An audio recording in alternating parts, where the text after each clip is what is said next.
नमस्कार।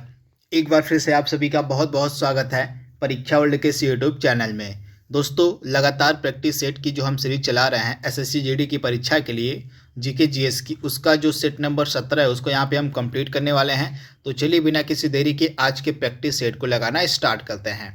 अभी तक अगर आपने पिछले प्रैक्टिस सेट को सॉल्व नहीं किया है तो उनको प्लीज़ आप सॉल्व कर लीजिएगा। एक प्लेलिस्ट में आपको सारे पिछले प्रैक्टिस सेट एक ही जगह पर मिल जाएंगे, तो उन प्रैक्टिस सेट को आप कंप्लीट एक बार सॉल्व करने की कोशिश जरूर कीजिएगा। तो चलिए आज के प्रैक्टिस सेट को लगाना स्टार्ट करते हैं।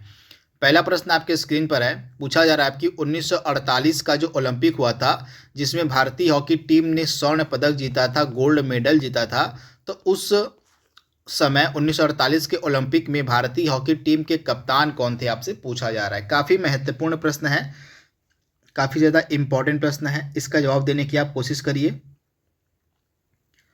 तो 1948 के ओलंपिक में भारतीय हॉकी टीम का कप्तान कौन था? तो राइट आंसर आपका क्या हो जाएगा? राइट आंसर आपका हो जाएगा किशन लाल, यानी कि ऑप्शन आपका जो ए है बिल्कुल सही हो जाएगा। 1948 के ओलंपिक खेलों में भारतीय हॉकी टीम के कप्तान थे किशन लाल। तो इनके बारे में आपको याद रखना है, काफ़ी ज़्यादा महत्वपूर्ण प्रश्न है। तो ऑप्शन आपका ए यहाँ पे बिल्कुल सही है, तथा 1948 के ओलंपिक में भारतीय हॉकी टीम ने स्वर्ण पदक जीता था। विश्व में मेट्रो ट्रेन का परिचालन सर्वप्रथम किस देश में हुआ था? काफ़ी महत्वपूर्ण प्रश्न है। और विश्व में मेट्रो ट्रेन का जो परिचालन है सर्वप्रथम किस देश में हुआ था? तो आप याद रखिएगा, सबसे पहले जो मेट्रो ट्रेन थी उसका परिचालन लंदन में स्टार्ट हुआ था, लंदन में शुरू हुआ था, यानी कि राइट आंसर आपका क्या हो जाएगा? Option C. तो आप इसे याद रखिएगा, काफ़ी महत्वपूर्ण प्रश्न है। ऑप्शन आपका जो सी है बिल्कुल सही हो जाएगा। इसके बाद अगला प्रश्न आपके स्क्रीन पर है, वित्त आयोग की स्थापना किसके द्वारा की जाती है? जो फाइनेंस कमीशन होता है, जो आपका वित्त आयोग होता है, उसकी स्थापना किसके द्वारा करी जाती है? वित्त आयोग की स्थापना कौन करता है? इंपॉर्टेंट प्रश्न है।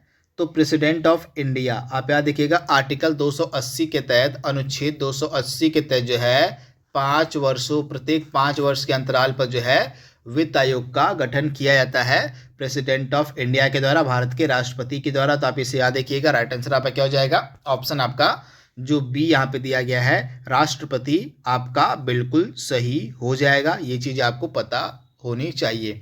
यहाँ पे थोड़ी सी एडिशनल इन्फॉर्मेशन लिखी गई है वित्त आयोग के बारे में। तो वित्त आयोग आपको मिलेगा भाग 12 में, हमारे भारतीय संविधान के भाग 12 में वित्त आयोग का जिक्र है। अनुच्छेद 280, अनुच्छेद यहाँ पे 180 नहीं 280 होगा, यहाँ पे टाइपिंग मिस्टेक है, यहाँ पे 280 है।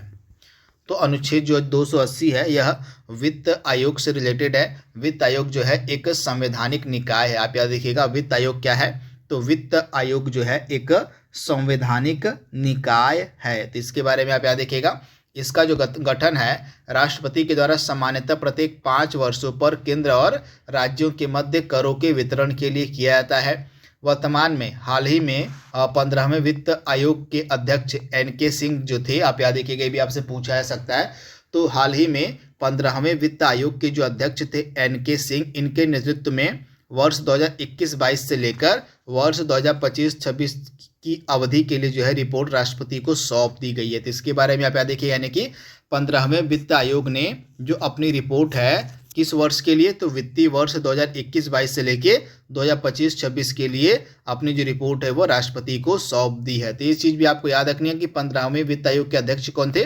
तो एनके सिंह थे। तो ये कुछ एडिशनल इन्फॉर्मेशन मैंने यहाँ पे लिखी हुई है फाइनेंस कमीशन के बारे में, जो आप याद रख सकते हैं। अगला प्रश्न आपके सामने है, 1953 में गठित राज्य पुनर्गठन आयोग के अध्यक्ष कौन थे? इंपॉर्टेंट प्रश्न है। 1953 में जो राज्य पुनर्गठन आयोग का गठन किया गया था उसके अध्यक्ष यहाँ पे पूछे जा रहे हैं कौन थे? तो उसके अध्यक्ष थे फजल अली। आप याद देखिएगा, फजल अली की अध्यक्षता में एक राज्य पुनर्गठन आयोग का गठन किया गया था 1953 में। तो इसके बारे में आप याद देखिएगा, फजल अली की अध्यक्षता में। इसमें 2 अन्य सदस्य भी थे जिनके बारे में हम आगे बात करने वाले हैं। तो जितने भी आपके राज्य पुनर्गठन आयोग या समितियां बनाई गई थी उनके बारे में आइए बात कर लेते हैं पूरे डिटेल में। यहाँ पे मैं एक बार फिर आपको कंफर्म कर दूँ, यहाँ पे टाइपिंग मिस्टेक है, अनुच्छेद 280 यहाँ पे होना चाहिए। अनुच्छेद 280 का संबंध होता है वित्त आयोग से। तो यहाँ पे आप देख पा रहे हैं राज्यों के पुनर्गठन आयोग से पुनर्गठन से संबंधित आयोग या समितियां। तो आइए इसके बारे में देख लेते हैं। तो पहला जो आयोग था वो था धर आयोग। आप यहाँ देखिएगा 1948 में गठित धर आयोग ने भाषा के आधार पर राज्यों का गठन न करने की सिफारिश की। तो 1948 में राज्यों के पुनर्गठन के लिए एक धर आयोग का गठन किया गया था तथा इसने क्या रिकमेंडेशन दिया था धर आयोग ने कि भाषा के आधार पर राज्यों का गठन नहीं किया जाए। तो इसके बारे में भी आप याद देखिएगा। इसके बाद 1948 में एक और समिति बनाई गई जिसका नाम था JVP। जे से मतलब हो गया आपका जवाहरलाल नेहरू, वी से मतलब वल्लभ भाई पटेल और आपका पी से मतलब हो गया पट्टाभी सीतारमैया। तो ये 3 लोग इस समिति में शामिल थे। इस समिति को शॉर्ट फॉर्म में हम JVP समिति कहते हैं तथा इस JVP समिति ने राज्यों के पुनर्गठन के आधार के रूप में भाषा को अस्वीकार किया। तो इन दोनों समितियों ने जो है भाषा को अस्वीकार किया था। जो मांग चली आ रही थी कि भाषा के आधार पर राज्यों का पुनर्गठन किया जाए, उन मांगों को अस्वीकार कर दिया गया था इन दोनों समितियों की तरह कि भाषा के आधार पर राज्यों का जो पुनर्गठन है वो नहीं किया जाएगा। तो ये 2 समितियां आपके लिए इंपॉर्टेंट है।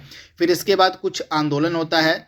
उस आंदोलन के बाद एक और समिति का गठन होता है जिस समिति का नाम था फजल अली की अध्यक्षता में वो समिति बनाई जाती है। तो यहाँ पे आप देख पा रहे हैं 1953 की 3 सदस्यीय राज्य पुनर्गठन मतलब 3 सदस्य राज्य पुनर्गठन आयोग का जो है गठन किया गया जिसमें फजल अली इसके अध्यक्ष थे। यानी कि 1953 में जो 3 सदस्यीय राज्य पुनर्गठन आयोग बनाया गया था उसके अध्यक्ष थे फजल अली, जिनमें KM पनिक्कर और हृदयनाथ कंजरू सदस्य थे। जो कि मैंने आपको बताया था कि 1953 की जो राज्य पुनर्गठन आयोग का गठन किया गया था उसके अध्यक्ष तो फजल अली थे, लेकिन इसमें 2 और सदस्य भी थे। तो ये 2 सदस्य कौन कौन थे?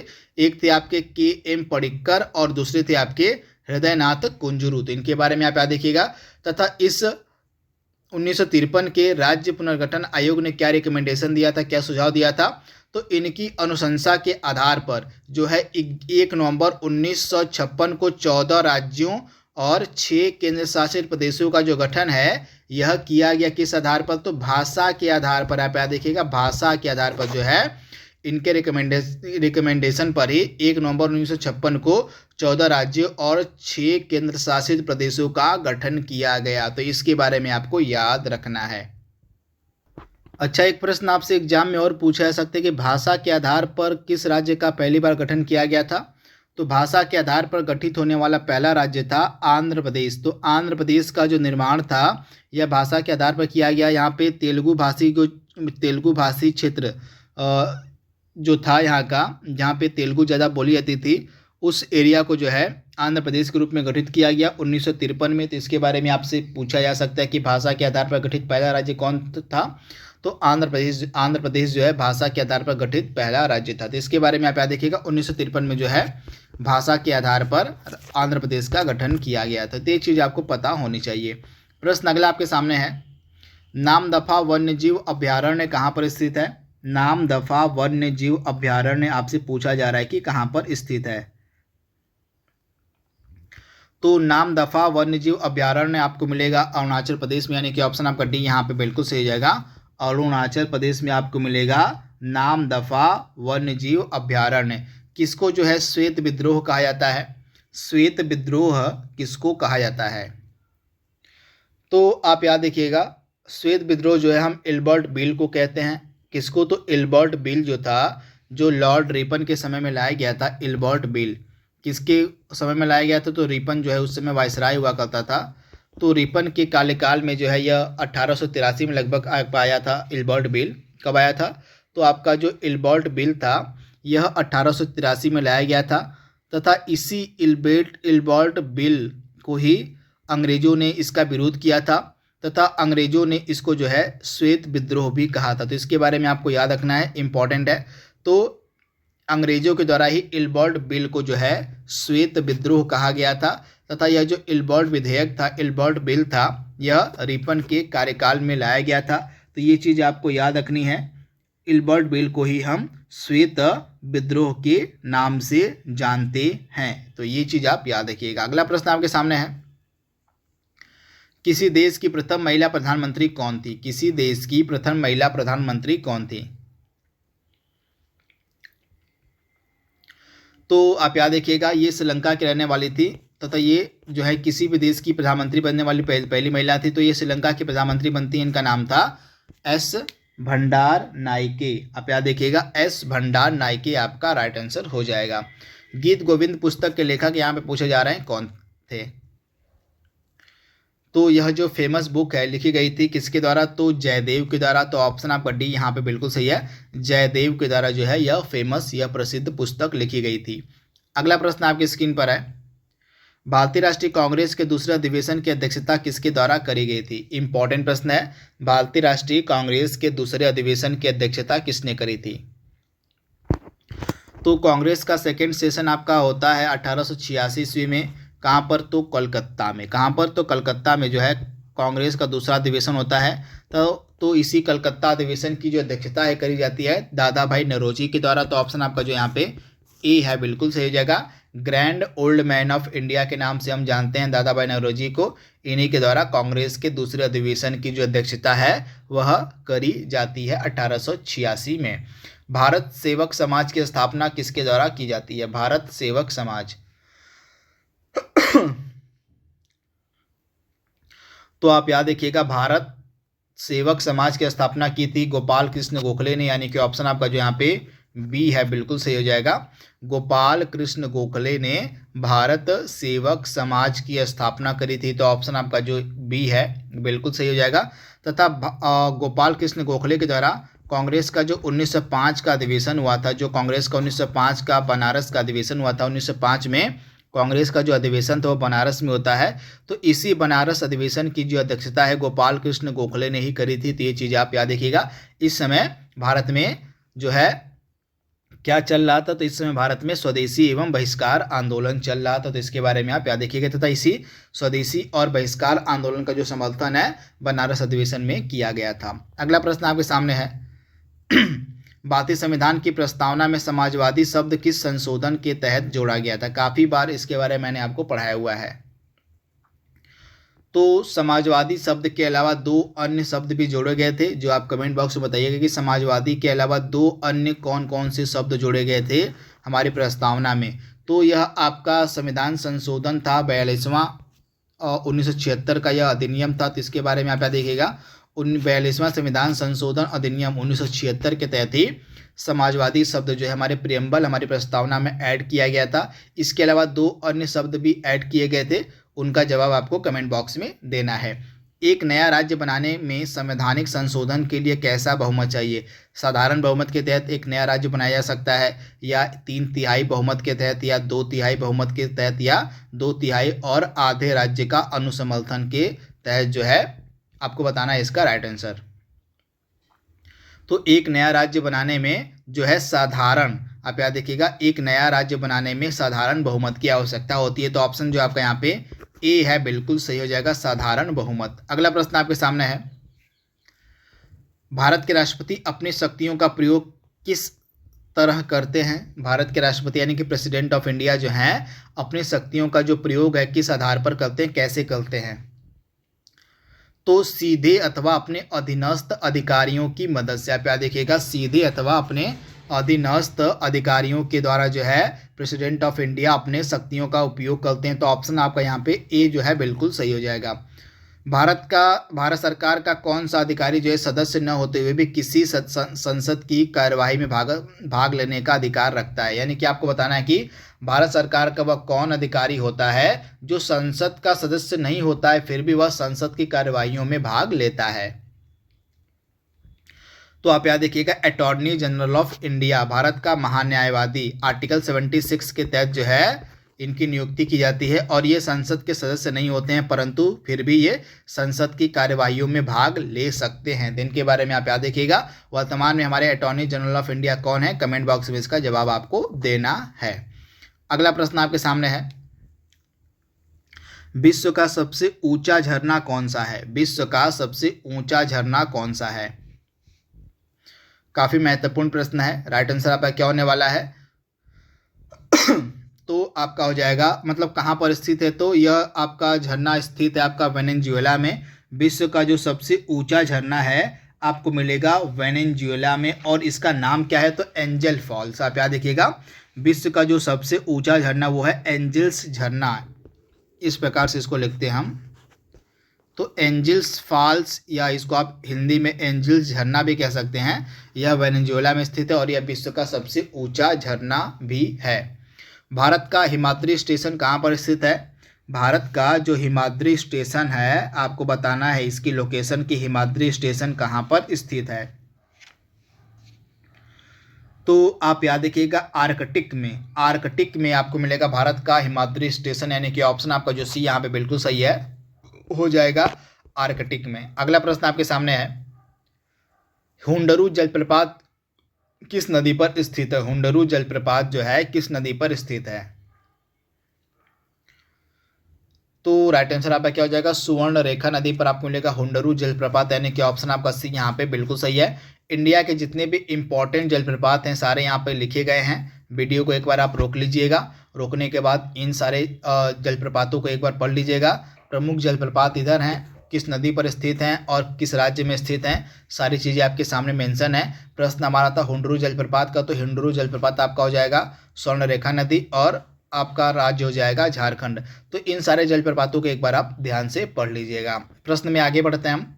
अगला प्रश्न आपके सामने है, किस पहाड़ी पर पूर्वी घाट और पश्चिमी घाट आपस में मिलते हैं? यानी कि कहाँ पर पूर्वी घाट और पश्चिमी घाट का मिलन होता है?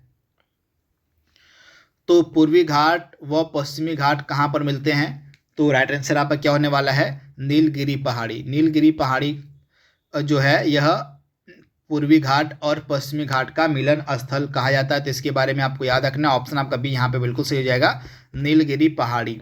अगला प्रश्न आपके सामने है,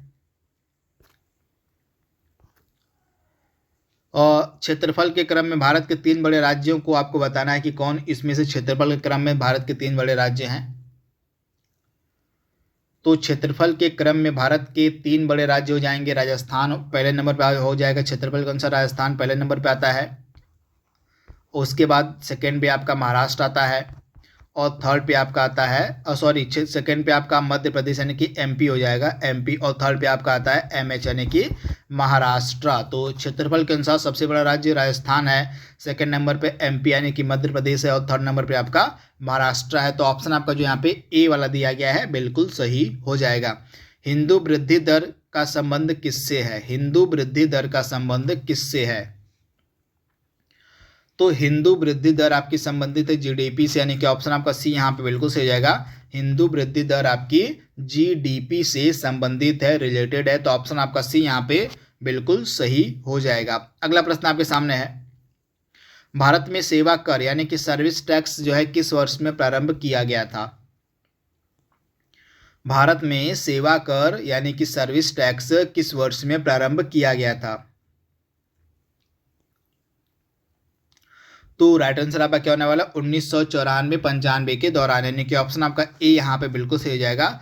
वर्ष 1994-95 के दौरान जो है भारत में सेवा कर यानी कि सर्विस टैक्स से प्रारंभ किया गया था, तो ऑप्शन आपका ए यहाँ पे बिल्कुल सही है। निम्नलिखित तत्वों में से किसमें न्यूट्रॉन नहीं होता है? निम्नलिखित तत्वों में से किसमें न्यूट्रॉन नहीं होता है? तो राइट आंसर आपका क्या हो जाएगा? हाइड्रोजन में जो है न्यूट्रॉन नहीं होता है, यानी कि ऑप्शन आपका बी यहाँ पे बिल्कुल सही जाएगा, हाइड्रोजन में न्यूट्रॉन नहीं होता है। अगला प्रश्न आपके सामने है, घड़ी में प्रयोग होने वाले क्वार्ट्ज क्रिस्टल का, यहाँ पे क्वार्ट्ज नहीं, इस प्रकार आपका क्वार्ट्ज होता है। क्वार्ट्ज क्रिस्टल किसके बने होते हैं? तो ये जो क्वार्ट्ज क्रिस्टल होते हैं ये आपके होते हैं सिलिकॉन डाइऑक्साइड। क्या होते हैं? तो ये आपके सिलिकॉन डाइऑक्साइड होते हैं, यानी कि ऑप्शन आपका सी यहाँ पे बिल्कुल सही हो जाएगा। निम्न में से किसका पीएच मान 7 होता है? किसका पीएच मान 7 होता है? तो राइट आंसर आपका क्या हो जाएगा? किसका पीएच मान 7 होता है? तो आपका जो राइट आंसर है वो हो जाएगा शुद्ध पानी का, यानी कि आपका एकदम फ्रेश वाटर जो होता है, शुद्ध पानी जो होता है उसका जो पीएच मान होता है वो 7 होता है, यानी कि ऑप्शन आपका ए यहाँ पे बिल्कुल सही हो जाएगा, शुद्ध पानी का। अगला प्रश्न आपके सामने है, गैल्वेनाइज्ड लोहे के पाइप पर किसकी परत होती है? गैल्वेनाइज्ड जो आपका लोहा होता है उसके पाइप पर किसकी परत होती है? तो गैल्वेनाइज्ड लोहे की पाइप पर परत होती है जस्ते की, आप याद रखिएगा किसकी परत होती है, तो जस्ते की जो है परत होती है इस पे। अगला प्रश्न आपके सामने है, ग्रेट सैंडी मरुस्थल कहाँ पर स्थित है? ग्रेट सैंडी मरुस्थल कहाँ स्थित है? तो राइट आंसर आपका क्या हो जाएगा? ग्रेट सैंडी मरुस्थल आपको मिलेगा ऑस्ट्रेलिया में, यानी कि ऑप्शन आपका ए यहाँ पे बिल्कुल सही हो जाएगा, ऑस्ट्रेलिया में। अगला प्रश्न है, मुकुंदरा हिल्स राष्ट्रीय उद्यान किस राज्य में स्थित है? मुकुंदरा हिल्स राष्ट्रीय उद्यान आपको किस राज्य में मिलेगा? तो यह मिलेगा आपको राजस्थान में। ऑप्शन आपका जो यहाँ पे सी है बिल्कुल सही जाएगा, राजस्थान में यह जो नेशनल पार्क है, राष्ट्रीय उद्यान है मुकुंदरा हिल्स, इसकी लोकेशन आपको मिलेगी राजस्थान में। लास्ट के दो प्रश्न आपके स्क्रीन पर हैं। मीना माता रोग किसके कारण होता है? मीना माता रोग जो है किसके कारण होता है? तो मीना माता रोग आपका होता है पारा के कारण, यानी कि ऑप्शन आपका ए यहाँ पे बिल्कुल सही हो जाएगा, पारा के कारण। प्रकाश संश्लेषण में कौन सा रंग जो है, कौन सा कलर जो है सर्वाधिक प्रभावकारी होता है? प्रकाश संश्लेषण में कौन सा रंग जो है सर्वाधिक प्रभावकारी होता है? तो राइट आंसर आपका क्या हो जाएगा? लाल रंग, यानी कि रेड कलर, यानी कि ऑप्शन आपका ए यहाँ पे बिल्कुल सही है। तो दोस्तों इस प्रकार से आपका जो प्रैक्टिस सेट नंबर 17 था उसको हमने यहाँ पे कंप्लीट कर लिया है। आई होप यह प्रैक्टिस सेट आपको पसंद आएगा। तो आज के लिए बस इतना ही। Thank you, thanks for watching, thank you.